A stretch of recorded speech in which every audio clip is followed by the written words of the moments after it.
दोस्तों, हमारे मन में गंदे विचार क्यों आते हैं हम नहीं चाहते, पर फिर भी हमारे मन में गंदे विचार आते रहते हैं। लेकिन क्यों? दोस्तों, मन ही हमारा सबसे बड़ा दोस्त है और मन ही हमारा सबसे बड़ा शत्रु। जब हम अपने मन के हिसाब से चलते हैं तो मन हमें भटका देता है, और जब हम मन को संतुलित कर लेते हैं तो हम अपनी जिंदगी में सब कुछ कर लेते हैं। हम हमारे मन में आने वाले गंदे विचारों को रोकने की कोशिश करते हैं, पर जितना हम रोकते हैं उतने ही यह विचार हमारे अंदर प्रवेश करते जाते हैं। दोस्तों, आप जिस चीज से जितना दूर भागोगे उतना ही वह चीज आपको अपने पास लाएगी। इसीलिए उस चीज से भागो मत, उस पर संतुलन कायम करो। दोस्तों, एक बार एक युवक गौतम बुद्ध के पास आया और गौतम बुद्ध से बोला कि हे बुद्ध, मेरे मन में इतने गंदे विचार क्यों आते हैं? मैं नहीं चाहता कि मेरे मन में गंदे विचार आए। मेरे मन में हमेशा कामवासना के विचार चलते रहते हैं और मैं इनके बारे में सोच सोच कर बहुत परेशान हूँ। मेरी ऊर्जा और समय यह सब सोचने में ही नष्ट हो जाता है और इन सब विचारों की वजह से मैं कभी भी शांत नहीं रह पाता और मैं हमेशा ही स्त्रियों को देखकर मोहित हो जाता हूँ, अपने आप को रोक ही नहीं पाता। बुद्ध मुस्कुराए और उन्होंने उस युवक से पूछा, क्या तुम्हें पता है यह कामवासना होती क्या है? फिर लड़के ने उत्तर दिया और कहा, बुद्ध, मैं यह तो नहीं जानता कि कामवासना होती क्या है, पर हाँ, ये जो भी है बहुत बुरी चीज है। फिर बुद्ध ने उस युवक से कहा कि सबसे पहले तो तुम्हें यह समझना है कि प्राकृतिक रूप से जो भी चीज हमारे अंदर है वह बुरी नहीं है। हमारे जीवन में उसकी कुछ ना कुछ जरूरत है। वासना कोई बुरी बात नहीं है। यह तो हमारे मन की एक भावना है जो हमें किसी ना किसी चीज की कमी का एहसास करवाती है और फिर हम उस चीज को पाने के लिए उस चीज की तरफ आकर्षित हो जाते हैं। जैसे अगर तुम्हारे पास धन की कमी है तो तुम में धन पाने की वासना उत्पन्न हो जाएगी। तो वासना कुछ और नहीं, बस एक प्रकार की कमी है जो कि एक प्रकार की जरूरत का एहसास है, और जब ये जरूरत शारीरिक हो तो हम इसे कामवासना का नाम देते हैं। युवक ने गौतम बुद्ध को कहा कि हे बुद्ध, मुझे कामवासना का मतलब तो समझ में आ गया, पर आप मुझे यह बताइए कि यह आती कहाँ से है और कैसे आती है? गौतम बुद्ध ने कहा कि कामवासना कहीं से आती नहीं है, यह तो हमारे अंदर ही होती है और इसका होना तो जरूरी भी है, तभी तो मानव जाति का विस्तार होगा। युवक ने कहा, जब यह हमारे अंदर ही है और जरूरी भी है तो फिर लोग इसे गलत क्यों बोलते हैं? बुद्ध ने कहा कि यही तो समस्या है। लोगों ने कामवासना को गलत तरीके से सोच लिया है, इसे छिपाने की, दबाने की कोशिश करते हैं। कामवासना गलत नहीं है, बल्कि कामवासना का गलत तरीके से प्रयोग करना गलत बात है। लोग जिससे प्रेम करते हैं बस उसी के लिए जीने लग जाते हैं, उसे पाना ही अपना लक्ष्य बना लेते हैं और उसी के बारे में हमेशा सोचते रहते हैं, पर यह सब गलत है। बुद्ध ने युवक से कहा, क्या तुम्हें पता है जानवरों में भी काम वासना होती है? युवक ने उत्तर दिया, हाँ बुद्ध, जानवरों में भी काम वासना होती है, क्योंकि जानवर भी तो आखिर अपनी पीढ़ी को आगे बढ़ाएंगे। बुद्ध ने कहा, तो फिर हम जानवरों की काम वासना को गलत क्यों नहीं कहते? युवक ने कहा, मुझे नहीं पता महात्मा, आप ही मुझे बताइए। गौतम बुद्ध ने कहा कि जानवर अपनी काम वासना का प्रयोग आनंद प्राप्ति के लिए नहीं करते, वह तो सिर्फ संतान उत्पन्न करने के लिए काम वासना का उपयोग करते हैं। जानवरों को प्रकृति ने इतनी समझ नहीं दी कि वह काम वासना को अपने सुख का आधार बना सके, जबकि मनुष्य अपनी समझ के बलबूते पर प्रकृति में पाई जाने वाली प्रत्येक वस्तु को अपने सुख के लिए प्रयोग करता है। हम इंसानों ने ही काम वासना को अपने सुख का साधन बना लिया है, जबकि प्रकृति ने तो हमें अपने वंश को आगे बढ़ाने के लिए दिया था, लेकिन इंसानों ने इसे अपने जीवन का परम लक्ष्य बना रखा है और इस तरह से काम वासना का बेलगाम हो जाना गलत है। युवक ने पूछा, महात्मा जी, ये काम वासना हम पर हावी क्यों होती है, क्यों यह बेलगाम हो जाती है? तब गौतम बुद्ध ने कहा कि सुनो, अब जो मैं तुम्हें बताऊंगा उसे तुम ध्यानपूर्वक सुनना। कामवासना का सारा खेल तुम्हें समझ में आ जाएगा। तुम्हें तुम्हारे सारे सवालों का जवाब मिल जाएगा। बस तुम्हें ध्यान से सुनकर समझना है। फिर गौतम बुद्ध युवक को बताना शुरू करते हैं। एक बार की बात है, एक आश्रम में गुरु और उनके शिष्य रहा करते थे, जो रोजाना आश्रम के बाहर स्थित गांव में भिक्षा लेने के लिए जाते थे। जिस गांव में भिक्षा लेने जाता था, उसी रास्ते में एक नदी पड़ती थी। एक दिन उस शिष्य ने देखा कि एक लड़का पेड़ के पीछे छिपा है। वह उस लड़के के पास गया और उससे जाकर बोला, भाई तुम इस पेड़ के पीछे छिपकर क्या देख रहे हो? लड़के ने कहा, अरे तुझे नहीं दिख रहा क्या कि मैं क्या देख रहा हूँ? तब शिष्य ने नदी की तरफ देखा तो वहाँ पर कुछ लड़कियाँ पानी भर रही थी। वो लड़कियाँ 14-15 साल की होगी।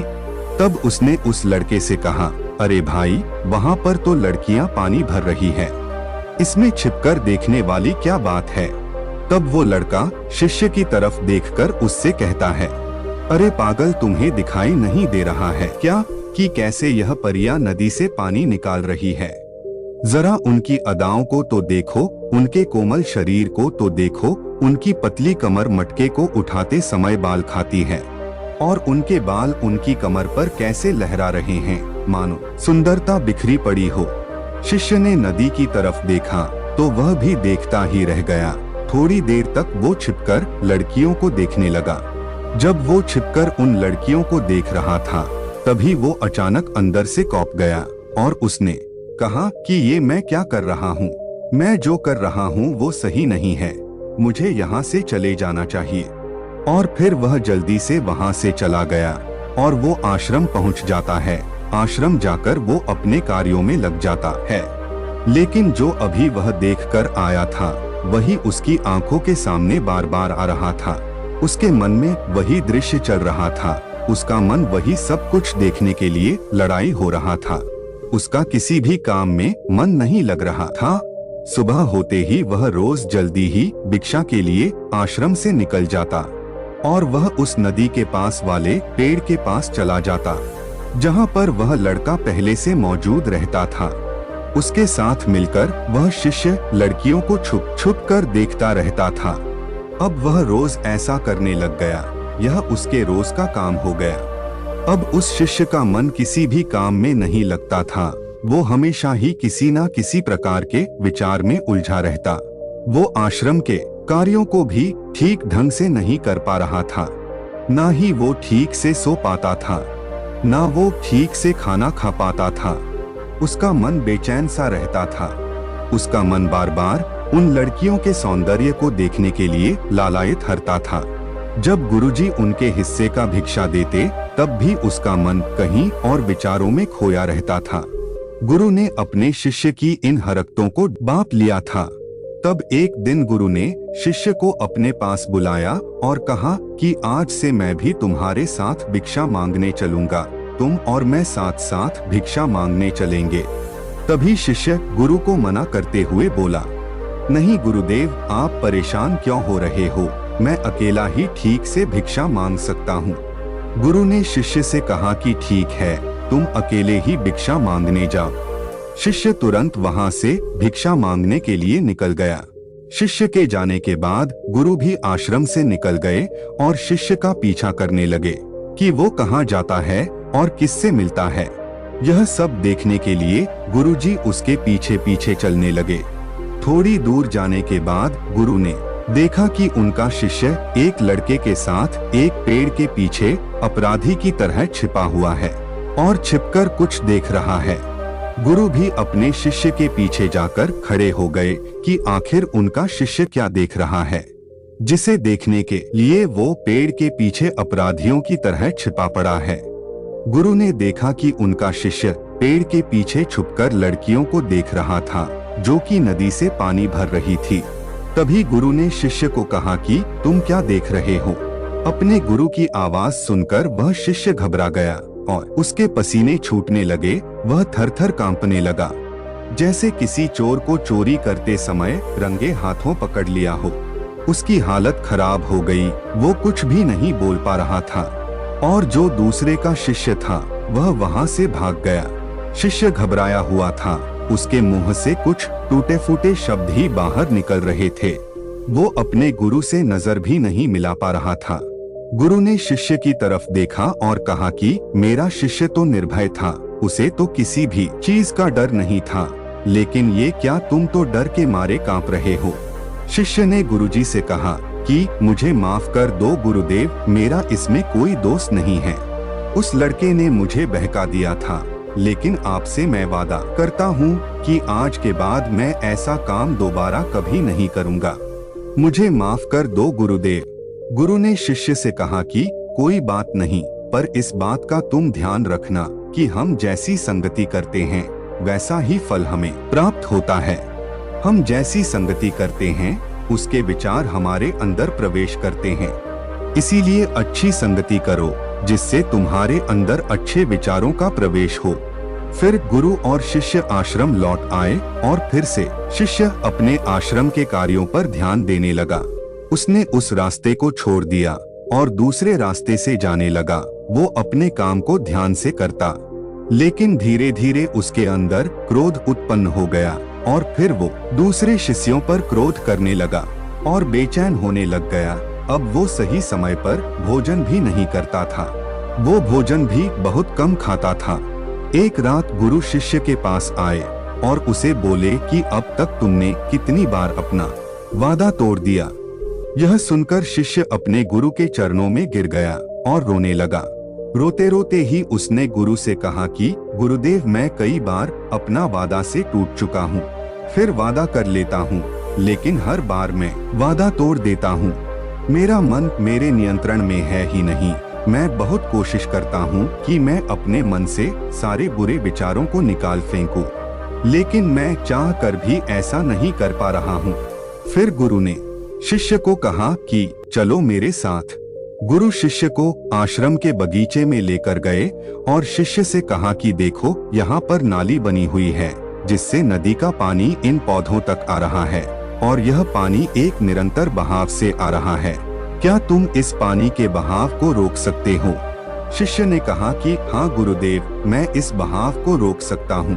फिर शिष्य ने मिट्टी उठाकर उस नाली में डाल दी। वो पानी थोड़ी देर के लिए रुक गया और फिर थोड़ी देर बाद उसे रेत कर ऊपर से पानी गुजर गया। गुरु ने शिष्य से कहा, अरे ये क्या, ये तो पानी रुका ही नहीं। फिर से शिष्य ने कुछ कंकर पत्थर उठाकर उसे नाली में डाल दिए और फिर थोड़ी देर के लिए पानी रुक गया, लेकिन फिर थोड़ी देर बाद ही उन कंकड़ पत्थर के ऊपर से पानी निकल आया। फिर गुरु ने कहा कि इससे क्या हुआ, पानी तो फिर से पार हो गया। तुम तो बोल रहे थे कि तुम इसे रोक दोगे। तब शिष्य ने कहा, कोई बात नहीं गुरुदेव, मैं इस पानी को तो आपको रोक के ही दिखाऊंगा। फिर वह शिष्य फिर से एक बड़ा सा पत्थर लेकर आया और उसे नाली पर डाल दिया और पानी रुक गया। तब गुरु से कहा कि देखा गुरुदेव, मैंने कहा था ना कि पानी को मैं रोक दूंगा। मैंने पानी को रोक दिखाया, आपकी बात मैंने पूरी कर दी। गुरु मुस्कुराए और बोले, अच्छा जरा ध्यान से देखो, पानी रुक गया क्या? वो तो पीछे की नाली तोड़कर बाहर आ गया और अगल बगल से बह रहा है। और ध्यान से देखो, इस पत्थर के आगे भी आ गया और ये पानी अपना रास्ता बदलकर फिर से आगे की तरफ बह जाएगा। और फिर थोड़ी देर बाद ऐसा ही हुआ। फिर गुरु ने शिष्य को समझाया कि तुम्हारे साथ भी तो ऐसा ही चल रहा है। तुम बार बार प्रयास कर रहे हो, बड़े से बड़ा प्रयास कर रहे हो, पर हर बार तुम्हारा प्रयास टूट रहा है और यह हमेशा टूटता ही रहेगा। तुम कितना भी बड़ा पत्थर रख लो, लेकिन पानी तो अपना रास्ता बना ही लेगा। यह सब देखकर गुरु से कहा कि हे गुरुदेव, क्या कोई तरीका नहीं है जिससे मैं गंदे विचारों से बाहर निकल सकूं? फिर गुरु ने शिष्य को एक नदी के पास ले गए जहां से उस नाली में पानी आ रहा था। गुरु ने शिष्य से कहा, वो पानी इसी नदी से जा रहा है। अगर हम यहीं से उसके रास्ते को बंद कर दें जहां से पानी नाली में जा रहा है, तब क्या हम पानी को रोक नहीं सकते? शिष्य ने कहा, हाँ गुरुदेव, अवश्य रोक सकते हैं। मैं इस पानी को यहीं से बंद कर देता हूँ। तब आगे नाली में पानी जाएगा ही नहीं। फिर शिष्य ने नदी से जाने वाले रास्ते को बहुत मेहनत करके पत्थर और मिट्टी डाल डालकर बंद कर दिया और गुरु से कहा कि गुरुदेव, मैंने पानी को बंद कर दिया है, अब यह पानी नाली में जाएगा ही नहीं। तब गुरु ने कहा, अगर पानी नाली में नहीं जाएगा तो पेड़ पौधों को पानी कहाँ से मिलेगा? उन पेड़ पौधों को तो पानी की आवश्यकता है, और उन पेड़ पौधों में कुछ पेड़ पौधे तो ऐसे हैं जिनको रोज पानी की आवश्यकता है, वह तो मुरझाकर मर ही जाएंगे, फिर उनका क्या होगा? पानी तो हमें खोलना ही होगा। शिष्य ने गुरु की बात सुनकर वापस नदी से जाने वाले पानी का रास्ता खोल दिया। तब गुरु ने शिष्य से पूछा, शिष्य, अगर हम इस नदी के पूरे पानी को नाली के जरिए बगीचे की तरफ मोड़ दे तो क्या होगा? तब शिष्य ने जवाब दिया कि गुरुदेव, वहां पर जितने भी पेड़ पौधे हैं वो गलकर नष्ट हो जाएंगे, वहां पर कुछ नहीं बचेगा।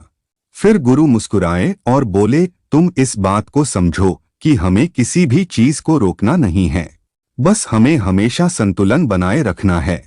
कम पानी से भी पौधे नष्ट होते हैं और ज्यादा पानी से भी पौधे नष्ट होते हैं। हमारा जीवन संतुलन से ही चलता है। गुरु ने शिष्य से कहा कि अगर मैं तुम्हें कहूं कि तुम आम के बारे में मत सोचो तो तुम्हारे मन में सबसे पहले किसका चित्र आएगा? शिष्य ने कहा कि गुरुदेव, मेरे मन में तो पहला चित्र आम का ही आएगा। गुरु ने कहा कि जब हम गंदे विचारों को जबरदस्ती रोकने का प्रयास करते हैं तो वह और मजबूती के साथ हमारे अंदर प्रवेश करते हैं, हमारे अंदर उठाते हैं। इसीलिए हमें उन्हें कभी भी दबाने की कोशिश नहीं करनी चाहिए। फिर गुरु ने शिष्य को जाते हुए कहा कि हमें गंदे विचार बुरे लोगों की संगति करने की वजह से भी आते हैं। कई बार क्या होता है कि कामुकता हमारे अंदर होती नहीं है, लेकिन कुछ अश्लील लोगों के साथ रहने की वजह से ये हमारे अंदर हावी हो जाती है। फिर शिष्य ने कहा कि गुरुदेव, आप सही कह रहे हैं, मैं भी अपने मार्ग से भटक गया था। फिर वो शिष्य उस रात बहुत ही चैन की नींद सोया और सुबह अपने कार्यों को पूरे मन से किया। और फिर सुबह वो भिक्षा लेने के लिए उसी रास्ते से गया जहां वह लड़का आज भी पेड़ के पीछे छुपकर उन लड़कियों को देख रहा था। वो शिष्य नदी पर गया जहां वह लड़कियां पानी भर रही थी। उसने उन लड़कियों से पानी मांगा। उन लड़कियों में से एक लड़की ने उसे पानी पिलाया और उस सन्यासी शिष्य के चरण छुए। शिष्य ने उसे आशीर्वाद दिया कि तुम्हारा कल्याण हो। शिष्य का मन सकारात्मक ऊर्जा से भर गया। उसके चेहरे पर मुस्कान आ गई थी, जैसे कि उसे कुछ खोया हुआ वापस मिल गया हो। वह वापस अपने रास्ते से जाने लगा। तभी पीछे से वह लड़का आ गया जो पेड़ के पीछे छुपा हुआ था। वह शिष्य के पास आया और बोला कि क्या बात है, आज तो तुमने नजदीक से दर्शन कर लिए, तुम तो मुझसे भी आगे निकले। तब शिष्य ने कहा कि हम हमेशा दूसरे के दर्शन करने में ही व्यस्त रहते हैं, अपने दर्शन कर ही नहीं पाते। तुम कब तक इस पेड़ के पीछे छुपते रहोगे? किसी को पसंद कर लो और उससे बोल दो। अगर वो भी तुम्हें पसंद करती है तो शादी कर लो, लेकिन उससे पहले तुम कुछ बन जाओ। अपने आप को पहचान लो, ऐसे अपना समय बर्बाद मत करो। फिर वह लड़का रोज उससे मिलने लगा और उस लड़के ने नदी पर जाना छोड़ दिया। और फिर वो लड़का अपने जीवन में कुछ बनने के लिए संघर्ष करने लगा। दोस्तों, तो तुमने देखा संगति का असर क्या होता है। अपनी संगति बदलो, अपने विचार बदलो। बुद्ध ने युवक से पूछा कि क्या तुम्हें तुम्हारे सारे सवालों का जवाब मिल गया? तब युवक ने कहा कि हाँ महात्मा जी, आपका बहुत बहुत धन्यवाद। तब गौतम बुद्ध ने युवक से कहा कि जब तुम्हारे मन में गंदे विचार आए तब आप अपने आप को दोषी मत मानो। यह शरीर है और यह सब इसने हजारों वर्षों से सीखा है। ये केवल तुम्हारे सोच लेने से, शपथ लेने से ये टूटने वाला नहीं है, लेकिन तुम्हारे पास वो शक्ति है, वो ऊर्जा है जिसका तुम्हें संतुलन उपयोग करना है। तुम एक जीवित ऊर्जा हो जो कुछ भी अनुभव करने के लिए स्वतंत्र है, जो निर्माण करने के लिए स्वतंत्र है। इसीलिए तुम अपने आप को पहचानो। यह सब बोलकर गौतम बुद्ध मौन हो गए और वो युवक वहां से चला गया।